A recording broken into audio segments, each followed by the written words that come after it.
What if you were shot 3 times? Not in a war zone, but on the very streets you swore to protect. Was it a tragic mistake or something far more sinister?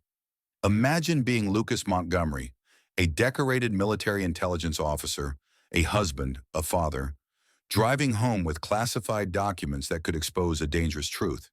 And tonight, those bullets weren't random. They were a warning. Would your military ID save your life or mark you for death? Before we dive into this shocking true story, drop a comment. 1, if you believe in justice. 2, if you think it was all just a coincidence. And don't forget to like and subscribe, because what we uncover next will shake you to the core. Lucas Montgomery's world faded to red as blood pooled beneath him, the dashboard camera flickering like a dying heartbeat. 3 bullets from Officer Caleb Harrington's gun, fired not out of fear, but intention, left Lucas gasping, staring at the military ID, left untouched on the passenger seat. His phone buzzed with a text from the Pentagon. Priority briefing confirmed. Intel compromised. But Lucas could no longer move. Outside, Harrington's voice crackled on the radio. Suspect down. I feared for my life. A lie sealed before sirens arrived. Across town, Evelyn Somerset slammed her fists against the hospital's security glass, her voice hoarse from pleading. My husband's not a suspect. He's a soldier. But the guard blocked her path, a cold bureaucratic barrier, as Lucas fought for life inside. On TV screens behind her, news anchors labeled Lucas an aggressive suspect involved in a dangerous altercation. Evelyn stared, lips trembling, swallowing fury and grief. Then, a knock at the door. 2 agents in dark suits. Mrs. Somerset, we believe this incident is part of something much larger. The weight of that sentence hit like a tidal wave. Fade to black. The title card appeared, The Story They Tried to Silence. But what the headlines didn't tell you, what Evelyn Somerset was about to uncover, was that Lucas Montgomery wasn't just a soldier driving home that night. He was carrying classified documents tucked beneath the driver's seat, evidence of a critical security breach threatening national safety. That stop wasn't random. Caleb Harrington had approached his car like a hunter closing in on marked prey, snapping a photo of Lucas's military ID, eyes cold, words carefully chosen. Hours later, inside their modest apartment, Evelyn sat alone at the kitchen table, staring at a sealed envelope Lucas had hidden beneath a loose floorboard. A letter addressed to her in case something went wrong. Her hands trembled as she unfolded it, each word a dagger. If you're reading this, they got to me, but what I found must not die with me. The weight of his trust, his silent sacrifice, crashed over her. Outside, sirens wailed. Her phone buzzed, a blocked number. She hesitated, then answered. A disguised voice whispered, Mrs. Somerset, they're coming for the files. Hide them, now. Outside Horizon Medical Center, Evelyn Somerset pressed against the locked glass doors, fists pounding as flashing lights painted her face red and blue. He's not a suspect, she pleaded with the officer blocking her way. He's my husband. But the uniform didn't flinch. Behind the glass, she could see Lucas's bloodied body wheeled past, eyes half open, fading. Every second felt like a door slamming shut. Reporters shouted questions from behind the barricades, cameras aimed at her as headlines rolled across TV screens inside the waiting room. Military officers shot after resisting arrest. Evelyn's breath caught in her throat, her gaze locked on that crawling caption. No, she whispered. That's not who he is. Suddenly, her phone buzzed. Mason Whitaker's name glowed on the screen. She answered with shaky hands. Evelyn, listen to me. Mason's voice urgent, strained. They're painting Lucas as a threat, but this goes deeper. The files he carried, he wasn't just in the wrong place at the wrong time. He was targeted. Evelyn's heart thudded painfully. You mean? Mason cut her off. I've seen the footage. They deleted it from the police database, but someone sent me a backup. Evelyn, Caleb escalated it. Lucas complied. He wasn't resisting. A tear slid down Evelyn's cheek as she turned back toward the hospital, resolve hardening in her chest. She wasn't just fighting for her husband's life anymore. She was fighting to unravel the lie before it buried them both. The morning headlines were brutal. Every channel, every website replayed the same narrative. Lucas Montgomery, military officer turned violent suspect, gunned down by a heroic cop. The footage from Lucas's dash cam, malfunctioning, officials claimed. Evelyn Somerset stood frozen in their living room, the TV's glow casting shadows across her determined face. Her hands trembled, not from fear, but fury. "They're rewriting him," she whispered, the weight of betrayal settling into her bones. Outside, reporters swarmed their yard, microphones pressed against glass, hungry for a quote. Evelyn stepped back, closed the blinds, and let the silence wrap around her. A knock shattered that silence. She turned. It wasn't a neighbor, it was the FBI. "Mrs. Somerset," the agent said, tone low, careful, "we need to speak with you. We believe this incident is part of something much bigger than what the public's being told." Evelyn's breath hitched. Her gaze flicked back to the muted TV, still playing Caleb Harrington's smiling photo, a banner beneath reading "Local Hero Saves Lives." Her fist clenched. Behind those smiling headlines lay a buried truth, and now standing in her doorway was a sliver of hope, or a deeper trap. Evelyn stepped aside. "Tell me everything," she said. That night, Evelyn Somerset sat alone at the dining table, files scattered like shattered glass around her. She'd fought to access them, only to realize they were doctored. Key timestamps were missing, witness statements redacted, the label stamped across the top. "Pending review." Her fingers traced the ink as if it could rewrite the truth. Outside, rain tapped the windows, a dull percussion to her racing thoughts. Her phone buzzed, a blocked number. She hesitated, then answered. A trembling voice whispered, "They told me not to talk. They said I'd lose everything, but I saw what really happened." Evelyn's breath caught. She scribbled frantically, hope and dread swirling in equal measure. Suddenly, a loud knock echoed through the house. Evelyn froze. Another knock, urgent, insistent. She gathered the files, heart pounding, eyes darting toward the door. Through the peephole, two men in plain suits. Not neighbors, not reporters. One flashed a badge. "Mrs. Somerset, we need to talk. It's about your husband and what he uncovered." Evelyn opened the door a crack. "You're not here to help, are you?" The taller man's eyes darkened. "That depends. How much are you willing to risk for the truth?" Evelyn exhaled slowly, a defiant glint rising. "Everything," she said, and swung the door open. As Evelyn stood in the dimly lit hallway of Arlington Defense Command, the door creaked open. Colonel Mason Whitaker motioned her inside, closing it behind them. His face was grave, his voice low. "Your husband wasn't just in the wrong place at the wrong time, Evelyn. He was carrying evidence. Evidence that a radical network has been infiltrating law enforcement at the highest levels." Evelyn's chest tightened. Mason slid a confidential file across the desk. Names, dates, flagged officers. Lucas was close to exposing them, Mason continued. And now, they're making sure the truth never sees daylight. Evelyn's fingers hovered over the file, trembling. Every instinct told her to run, but instead she flipped it open. Inside, Caleb's name, Logan's name, and others she once trusted. Mason leaned forward. "You need to know? They're watching you too. They'll come for anyone tied to Lucas." Evelyn swallowed hard. "Then they'll have to come," she whispered. Mason's eyes softened. "If you go down this path, Evelyn, there's no turning back." Evelyn closed the file, stood tall, and met his gaze. "I wasn't planning to." Evelyn's phone buzzed at 2 a.m. A message from an unknown number. "Brookhaven Precinct. Watch this." She tapped the link, hands trembling. The video flickered to life. Lucas sitting calmly in his car, hands on the wheel, the dashboard camera recording every second. "License and registration," Caleb's voice demanded. Lucas complied, sliding over his military ID. The camera caught Caleb's smirk as he snapped a photo of the ID before stepping back and placing his hand on his holster. Evelyn's chest tightened. She rewound, played it again. Caleb wasn't scared. He was waiting, setting a stage. In the next frame, Caleb shouted a command Lucas had already obeyed. Then, the shots. She clutched her phone, tears welling up as Mason's words echoed. They're covering their tracks.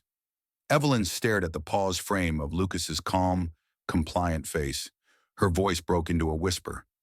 They lied. The phone buzzed again. Another message. That footage won't last long. Use it. Evelyn wiped her tears, stood up, and grabbed her coat. Her reflection in the dark window stared back. A woman grieving, a woman furious, a woman ready. Evelyn stared at the paused video, her breath caught in her throat. Then she saw it, a shadow behind Caleb. Slowly stepping into frame, another badge glinting under the streetlight.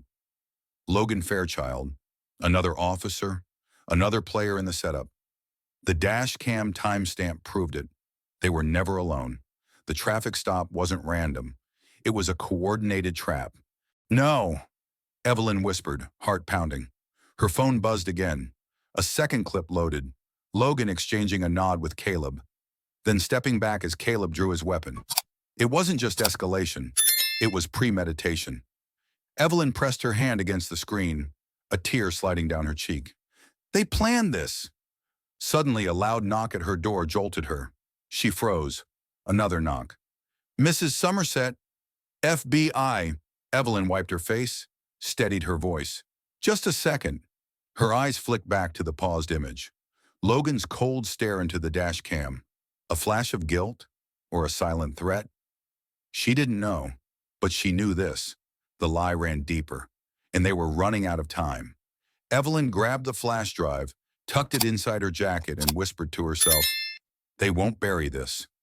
The breaking news alert flashed across Evelyn's phone. FBI confirms domestic extremist ties in officer-involved shooting. Her hand trembled as she scrolled, each headline hitting harder than the last. Behind closed doors, federal agents had uncovered a disturbing pattern. Caleb Harrington wasn't acting alone. Communications traced back to a domestic extremist cell. Orders relayed from a network with foreign links. It wasn't rogue police, it was infiltration, and Lucas had stumbled right into it. Evelyn leaned against the kitchen counter, staring at the article, the weight of it pressing down on her chest. Her phone buzzed again, a voice message. It was Mason Whitaker. Evelyn, you were right, it's bigger. The Bureau's moving fast, but you need to get somewhere safe. His voice cracked. You weren't supposed to see that video. Outside, headlights swept across the window. A dark SUV idled across the street. Evelyn's pulse quickened. Were they watching her now? She looked down at the flash drive in her palm, gripping it tight. Lucas risked everything to expose this, she whispered. I won't let it die with him.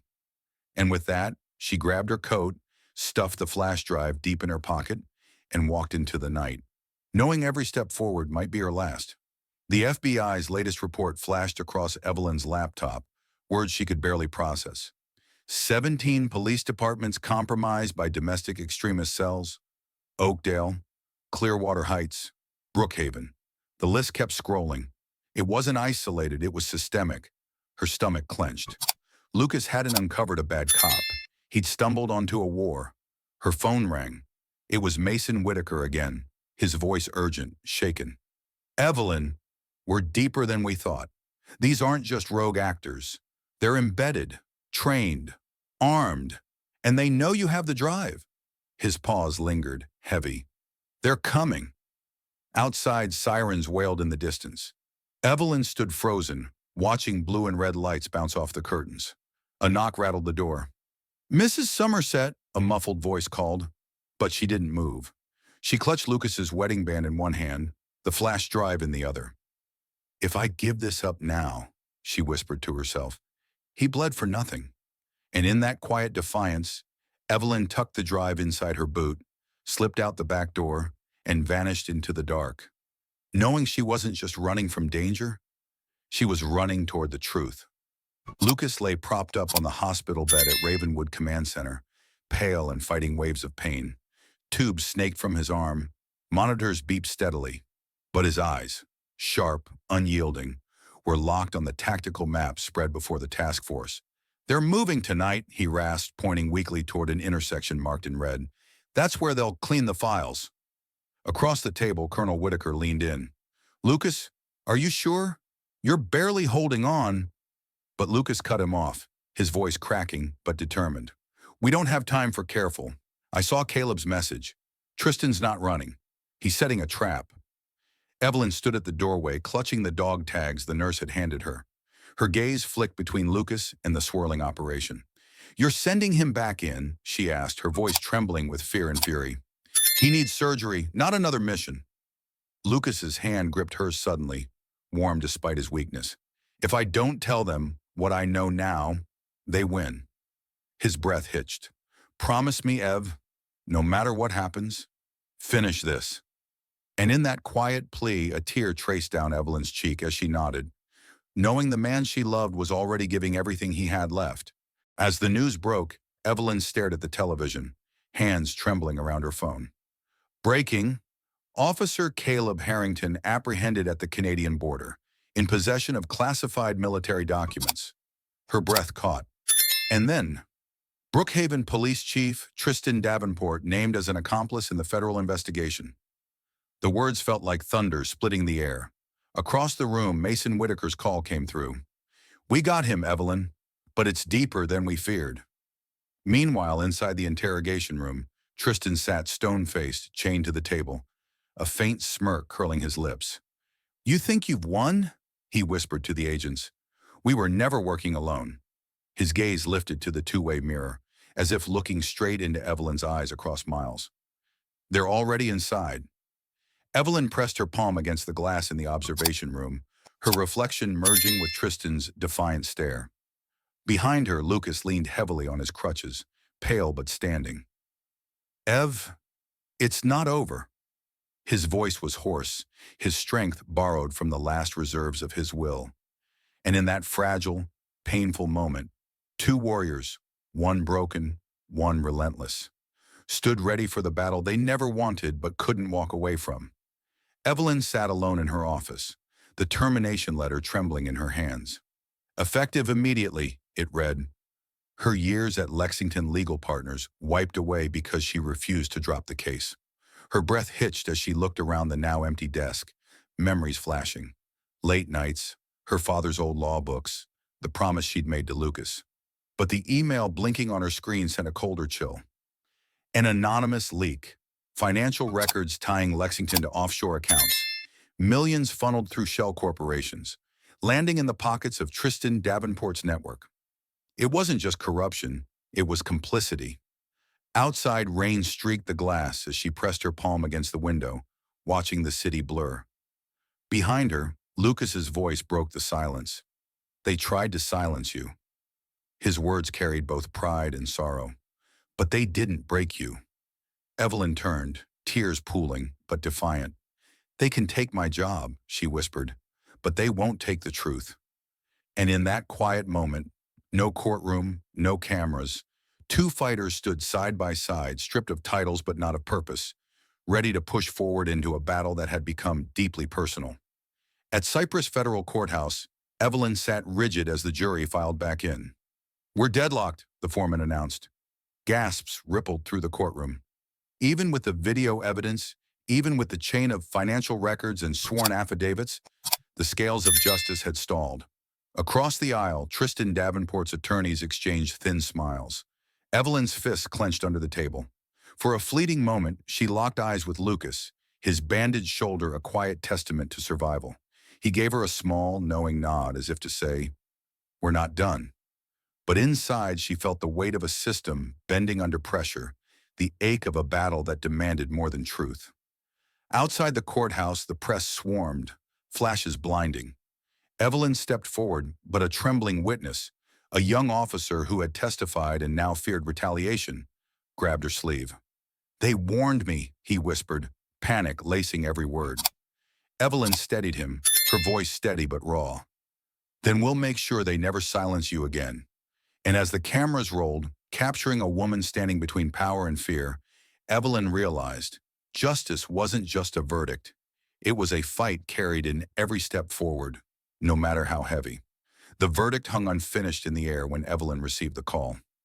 The Department of Defense has taken jurisdiction, the official voice said. The case is being transferred to the ironclad military tribunal. She gripped the phone tighter, her breath caught between relief and dread. The civilian system had failed them. But this was no ordinary courtroom.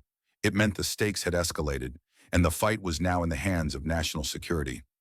As she stood outside the courthouse, a cold wind sweeping her hair across her face, Lucas walked beside her, his steps slower, his bandaged arm pressed against his chest. He turned to her, his voice hoarse but firm. "They didn't just try to silence me. They tried to silence what I knew." Evelyn swallowed hard, realizing the gravity of what lay ahead. A man had bled for a secret they still didn't fully understand. Now they were stepping into a battlefield of classified evidence and shadowed alliances. Behind them, reporters clamored for answers, but Evelyn pushed forward, her heels clicking against the marble as the ironclad tribunal loomed ahead like a fortress. She wasn't just fighting for Lucas anymore. She was fighting for every truth buried beneath redacted files, every voice drowned beneath politics. And in that moment, with the weight of the nation's secrets pressing down on them, she whispered to herself, "We can't afford to lose." The courtroom fell silent as the military judge delivered the sentence. Caleb Harrington, Logan Fairchild, and 4 senior co-conspirators, death by military tribunal. The words echoed through the ironclad tribunal chamber like a final bell. Evelyn sat frozen in her seat, fingers interlaced so tightly they turned white, her breath locked in her chest. Lucas, seated beside her, his face still pale from the surgeries, reached over with his trembling hand, squeezing hers gently. "It wasn't just justice," he whispered, his voice raw. "It was survival."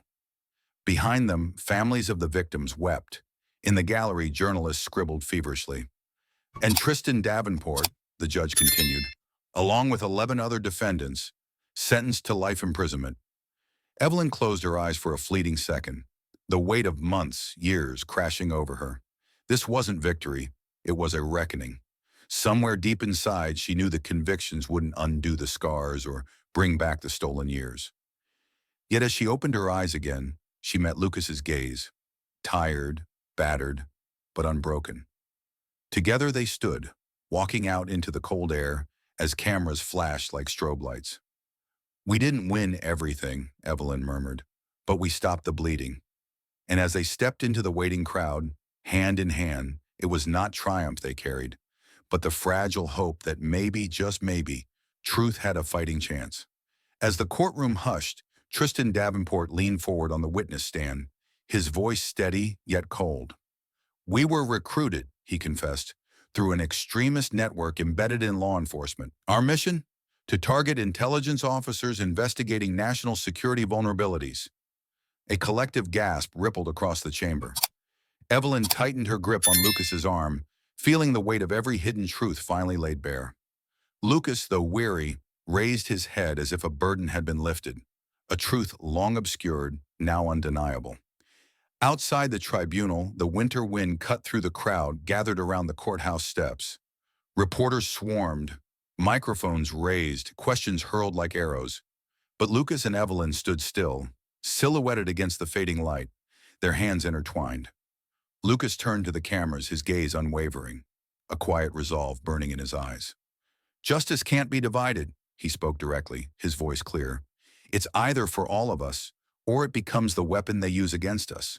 And as the camera slowly zoomed out, his words lingered in the silence. A challenge, a call, fade to black. Then the final invitation. If you believe justice is national security, like, subscribe, and share. As news of the trial's verdict swept the nation, a deeper reckoning unfolded. The Department of Justice launched a sweeping federal investigation, triggering mass resignations across law enforcement. In cities like Maplewood and Stonebridge, entire precincts were placed under independent oversight. Evelyn stood watching the headlines scroll across the TV in their quiet living room, her reflection mingling with the words, 17 departments under review. She turned to Lucas, whose bandaged side still ached from his wounds, and for a moment, their victory felt both powerful and fragile.